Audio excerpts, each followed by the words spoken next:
పాకిస్తాన్లో అధ్యక్షుడు మారబోతున్నాడు. ఇప్పుడు పక్కన అసీం మునీర్ మీద సైన్యంలో తీవ్రమైనటువంటి ఆగ్రహం వ్యక్తం అవుతుంది. బట్ అసీం మునీర్కి అమెరికా అండుంది. ఈవెన్ షాబాజ్ షరీఫ్ కానీ వీళ్ళందరూ కూడా అందుకని ఏమీ చేయలేరు.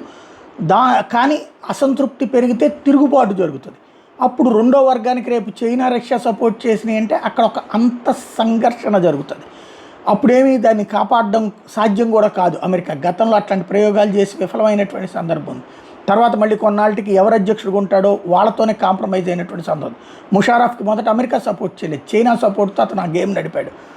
ఆ తర్వాత కథ మారినటువంటి చూసాం. ఈవెన్ మొన్న ఇతని పేరేంటి ఇమ్రాన్ ఖాన్ కూడా చైనా సపోర్ట్తో ముందుకెళ్తే ఆ తర్వాత అమెరికా అతని జైల్లో పెట్టించి అసీం మునీర్ని ముందుకు తీసుకొచ్చింది. అమెరికా మాటకి తలగ్గొక్కపోవడం వల్ల జరిగింది. కాబట్టి అక్కడ ఏదైనా జరుగుతుంది. ఇప్పుడు ప్రస్తుతం ఆసిఫ్ జర్దారీ వాళ్ళ ప్రెసిడెంట్ వచ్చేటప్పటికి ఆసుపత్రిలో సీరియస్ కండిషన్లో ఉన్నాడట. ఎయిడ్స్ ఉందని చెప్పేసి ఒక ప్రచారం చేస్తున్నారు. ఇది నేను చెప్పట్లేదు, అక్కడ ఉన్నటువంటి మీడియా వాళ్ళు వాళ్ళ భాషకు సంబంధించినటువంటి వాళ్ళే సోషల్ మీడియాలో చేస్తున్నటువంటి పోస్టులు అనమాట.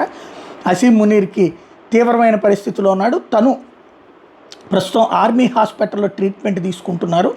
అయితే ఆర్మీ అతని మీద ఒత్తిడి తీసుకొస్తోంది రాజీనామా చేయమని చెప్పేసి. అసీం మునీర్ అతని చేత రాజీనామా చేయించి ఆ ప్లేస్కి తను వెళ్ళే ప్రయత్నం చేస్తున్నాడు అన్నటువంటి చర్చ నడుస్తుంది. కాకపోతే ఇక అక్కడ ఈ లక్షణాలు ఇట్లాంటివి చాలామంది దగ్గర అయితే కనబడుతుంటే అక్కడ మహిళలు విలాస వస్తువులు కాబట్టి